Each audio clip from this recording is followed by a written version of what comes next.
ها لقمان حکیم دا نبیو که دا نیک سړی راجح قول دی که دا دی چې دا یو نیک سړی و الله وله پوهه ورکړی نبی نه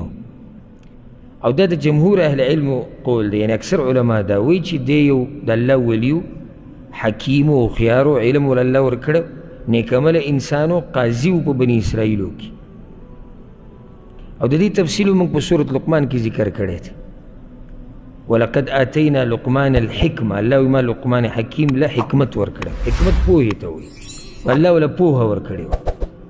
او لازم نه دی چې الله چاله پوهه ورکوي دی به نبي یعنی دې امت کې چې الله دې علماو ته پوهه ورکړې ده یا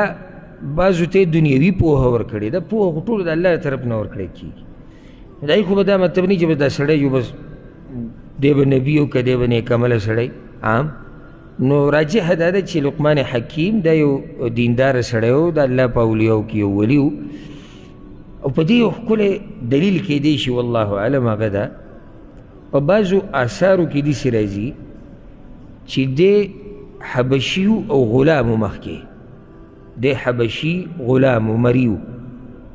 نو ذهن ته دا خبر راځي چې رب العالمین پیغمبري چې چاله م ورکوي نو هغه هغه سړي له ورکوي چې هغه په اوچت نسب او خاندان کې دا د الله طریقه ده چې کله م نبي رالیږي که نه پیغمبر نو هغه په اوچت خاندان کې د هغه قوم رالیږي په کمزوري خاندان کې نه رالیږي یعنی که علماو له راشي چې کم عالم د قوم نه کمزوری د نسب نه د ده خبرې له څوک توجه نه ورکوي او دی په چا باندې خپله خبره نشي منلی په ډېرو ځایونو کې غریب سره حق خو شاته پاتې شي نو بیا انبیاو سره خو دا بلکل نه دي مناسب چې هغوی دې په کمزورو قومونو کې راځي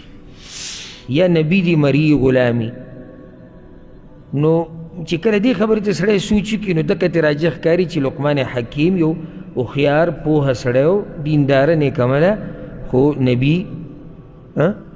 نبي نه بیا په ده پسې چې زموږ د خلکو کم دروغ جوړ کړي اکثر دروغ دي دا قیسې چې کومې د په حکمت باندې رواني نو دا هسې اکثر